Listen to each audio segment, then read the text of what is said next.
አሰላሙ አለይኩም ወራህመቱላሂ ወበረካቱ። ሰላም እንዴት ናችሁ? ቻናሌ ተከታዮች እኔ ጋር አልሐምዱሊላህ ሰላም ነኝ። እንዴት ናችሁ? ደህና ናችሁ ወይ? ከኔ ጋር ሁሉ ሰላም ነው። በያላችሁበት ሰላማችሁ ብዝት ይበል። እንግዲህ ቪዲዮውን ዛሬ በአዲስ ቪዲዮ መጥቻለሁ ማለት ነው። ቪዲዮውን ላይክ፣ ሼር፣ ሰብስክራይብ እያደረጋችሁ ጀምሩ ማለት ነው። አበረታቱኝ። እንግዲህ ዛሬ ማለት ነው ያው ከትናንትና የተቀጠለ ቪዲዮ ነው ማለት ነው። እውነት ድራማው እንደቀጠለ ነው ማለት ነው። ሩታዬ ግን ሰሞኑን ፈታ እያረግሽ ነው ያለሽ ማለት ነው እና ልጁ ሲጀመር በቁሙ እንቅልፍ ይዞት እነሱ ሌላ ታሪክ ነው እና ሰሞኑን በጣም እያሳቃችሁ ነው ያላችሁት ማለት ነው። ማለት ባለፈው ሳምንት ነበረና በጣም እያናደዳችሁን ምናምን እያስከፋችሁን ነበረ። ዛሬ ደግሞ ሩታዬ ፈታ ብላ የመጣች ስለሆነ ደስተኛ ነን ማለት ነው። ሩታዬ በቃ ሲከፋት ነው የማንፈልገው ማለት ነው። እና ዛሬ እንግዲህ ማለት ነው ያው ትናንትና እንግዲህ እንደሚታወቀው ሄርሜላ እንደመጣች ነበረ ያቋረጠው ቪዲዮ ማለት ነው ያቋረጠው። ዛሬ እንግዲህ ቀጥሎ መጥቷል ማለት ነው እና ሩታ እንግዲህ የሌለ ሩታ አሁን ግራ የገባኝ ነገር የሩታ ለእናንተ ለእነ አብርሃምና ለእነ ሄርሜላ ብቻ ሳይሆን ለእኔ ራሱ ግራ ገብታኛል የሩታ ማለት ነው። የእውነቷን ነው የውሸቷን የሚለው ነገር ግራ እያጋባኝ ነው ያለው እና ግን የሆነ ነገር እንዲያስበች ግራ ያስታውቃል። እንደዛ ነው እኔ የማስበው ማለት የሆነ ያሰበችው ነገር አላት እና ደግሞ አብርሃም ደግሞ አላመናትም፣ ፈርቷል። ተቆላታ እንዲያጣ እንዲያልሆን ብሎ ፈርቶ ነው ማለት ነው። እና እንግዲህ ሩታ አስመጣች ለሩታ እንደዛ አለችው እሺ ብሎ ማለት ተምሯን ባይሆን ቢሆንም ግን እሺ ብሎ ማለት ምንም ልታረገው እንደማትችል ያውቃል። የልጇን አባት ምንም እንደማታረግ ያውቃል። ስለዚህ ምንም አይነት ኬዝ ውስጥ አታስገባህም። ሩታ ጋር በኮን ይሻልሃል። የውሸቷን ራሱ ቢሆን እሷን ነው የሚጎዳት እንጂ አንተን አይጎዳህም። አሁን እሷን በመቀበለ ማለት ነው አብርሽ እና ከሁለት አንድ ያጣ እንዲያልሆን ብሎ ነው ማለት ነው። እውነት ለመናገር ሄርሜላን ሩታ ከሄደ ሄርሜላ ጋር ሊሆን ሄርሜላ ካልሄደ ደግሞ ከእንትና ሩታ ካልሄደ ደግሞ ሩታ ጋር ሊሆን ሄርሜላ ሊያስወጣ ነው ፍላጎቱ ማለት ነው። እኔ እንዲያው በዚህ ልክ ሄርሜላ ራሱ የምትጃጃልበት መንገድ ነው ግራ የገባኝ። ሩታ አሁን ከተመለሰች ሩታ ሁሉ ነገር ተተወች እኮ አብርሃም ከሩታ ጋር መቀጠሉን እንደማይተው ታውቃለች፣ ውስጧ ያውቀዋል። ግን ለምን በዚህ ያክል ጣጣ ቆይሽ እንደሚኮን ግራ የገባኝ ነገር ይሄ ነው። ሄርሜላ የምትባለው ማለት ነው እና ሩታዬ አሁን ሀረካትሽ ሁሉ ተመችቶኛል። የእውነት ነው የምልሽ። በቃ ቀጥይበት እንዴ። አጃጅለው ወሰዱት፣ አጃጅለሽ መልሽው አንቺም ማለት ነው። እና ደግሞ ሞኝ ነው እንዲሁ ሞኝነቱን አምኖ ተቀብሏል ልጁ ራሱ። የምር ሞኝ ነው ብለሽ እያለች ነበረ። ዛሬ ራሱ ሞኝ ነው አትበሉ እያለ ሩታ ራሱ እያለ ነበረ ማለት ነው። እና እሱ ራሱ አምኖ ተቀብሏል ሞኝነቱን። ማለት ባይቀበል ኖሮ አምኖ ባይቀበል ኖሮ እንዴ ሞኝ ነው እያላችሁ ነው እንደዚህ ዛሬ እንደዚህ ስታረውኝ የነበራችሁ ምናምን ሄል ነበረ። ግን ሞኝነቱን አምኖ ስለተቀበለ ነው ማለት ነው። እና በጣም ነው የሚገርመው የእውነት ለመናገር ሩታዬ ግን ከእውነቷ ከሆነ አብርሃም ብትቀበልና ነገራችንን ብታስተካክል ይሻላል ብዬ አምናለሁ። ሩታ ተእውነቷ ተሆነ ማለት ነው። አሁን እቺ ሄርሜላን ብታስወጣ ይሻላል ከህይወት። የእውነት ግን ሻንጣው እሷ ይሆን እንዴ? ሩታዬ አሁን በቃ መናደዱ ሁሉን ነገር ትታለች።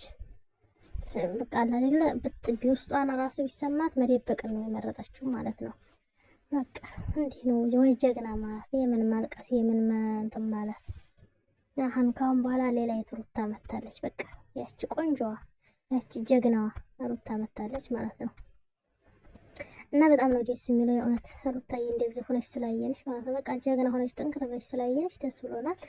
እና ደግሞ አብርሃም እንደዚህ አንዴ መግራ ይገባኛል የእውነት በቃ ለምን እንደሆነ አላውቅም። እኔ ከዚች ልጅ ጋር የያዘው ነገር ማለት ነው ከሚስቱና ከሱ አሁን መናገር ያለባት እሷን ነበረ፣ ግን ሚስቱን ነው የሚናገረው አጥብቆ። ለምን እንደው ታውቃላችሁ?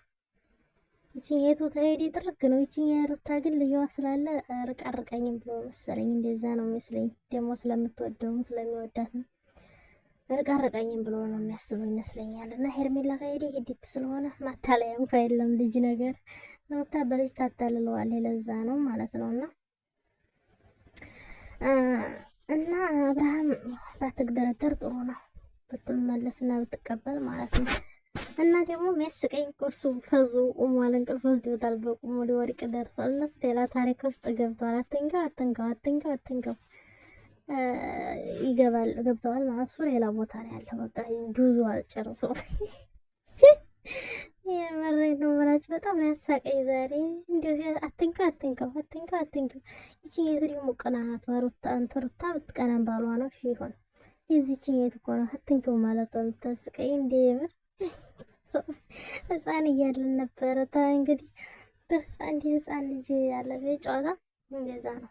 አትንኪብኝ እንደምንባባለው ማለት ነው ህፃን እንዳለን ልክ እንደዛ ነው ዛሬ ተጫወቱት ማለት ነው። እና ምርጥ አክተር ሆናችኋል። ምርጥ ተዋናይት፣ ምርጥ አክተር ሆኖ ወጥቷችኋል እናንተ።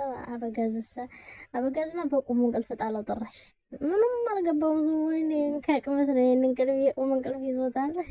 አይኑ ብቻ ተገልጧል እንጂ እሱ የለም ሌላ ሀገር ነው ያለው። እና በጣም ነው የሚገርመው። እውነት ለመናገር አስቃችሁኛል። ሩታ የፈታ ስትሉ ፈታ በይልኝ አንቺ ብቻ ፈታ በይ በቃ ተሽቀርቀሪ። አያችሁ ይቺ ፌርሜላ በሩታ ረቀል በበስሻ ማለት አንቺ ሲሆን አይደለ እንዴ? እናቀሻለን እኮ በፓንተ ስትገላበጭ። ታይ እንጂ ሩታዬንማ እንደዛ አትበያት። ሁሉ ነገር የሚያምርባት ናትሽ። ከሩታ ጋር መቼም ቢሆን አትወዳደሪም አንቺ አሮጌ ሽማግሌ። እና በጋዝ ደግሞ ነቃ በል አንተ ያትደንዝዝ ደነዝ ይሆንክ ልጅ። እንደው መቼ ይሆን የምነቃው? እንደው ጅል እየተባልክ እንደው አሁንማ ጅልነትን አምናህ ተቀበልክ በቃ። ጅል ለማለት እኮ ነው፣ ሞኝ ምንም አያውቅም ለማለት ነው። የጓህ እያሉ የሚያታልሉት በየጓህ ስም እየነገዱ ነው ያሉት ማለት ነው። እና የጓህ ዛሬ ሰምታችሁ ከሆነ ማለት ነው ውዶች፣ ዛሬ የጓህ እንትን ምንድን ነው ሞኝ ነው ብለሽ ልጁን አለች ቆየች። እና ደግሞ መልሳ ሞኝ ነው ብለሽ ልጁን የጓህ ነው ብለሽ ምናምን አለች። የጓህና ሞኝ አንድ አድርገው ነው የሚያስቡት ማለት ነው። ሞኝ ማለት ምንም የሚያውቅ እንደነዱት የሚነዳ በግ ማለት ነው ሞኝ ማለት። የጓህ ማለት ደግሞ እያወቀ የሰዎችን የሚረዳ ነው እንጂ ዝም ብሎ ጅል የሚነዳ እንደ አብርሃም በግ የሚነዳ አይደለም። ጅል ሞኝ አይደለም። ሞኝ ማለት ምንም የማያውቅ በግ ሲነዱትም እንኳን የማይጮህ ማለት ነው። እና ሞኝና የጓህ አንድ አይደለም ልልሽ ፈልጌ ነው። ፌርሜሎ አበጋዝ ደግሞ ነቃ እንቅልፍ እንዲያው አታንቀላፋ። ወንድ ይሁን ወንድ አልጫ እንዲሁ ዝም ብሎ እንዲሁ ከወዲያ የሚወድ ናት ወዲህ ሲሉት ና ወደዛ ሄዳል። ናት ወዲህ ሲሉት ወደዛ ሄዳል። እንዲህ ባዶ ኬሻ ነህ እንዲህ አንተ እንዲሁ ያሆነ ሰው የሚወስድህ አህያን ቢስምህ እኮ አንተማ ትሰማለህ። ያችም ስስመው ይሰማል፣ ይችም ስስመው ይሰማል። በቃ አህያን ቢስመው ይሰማል። እሱ ጣጣ የለበትም ማለት ነው። እና በጣም ነው የሚገርመው። ብቻ ፈታ አድርጋችሁኛል። ይመቻችሁ ውዶች። ላይክ፣ ሼር፣ ሰብስክራይብ አድርጉኝ።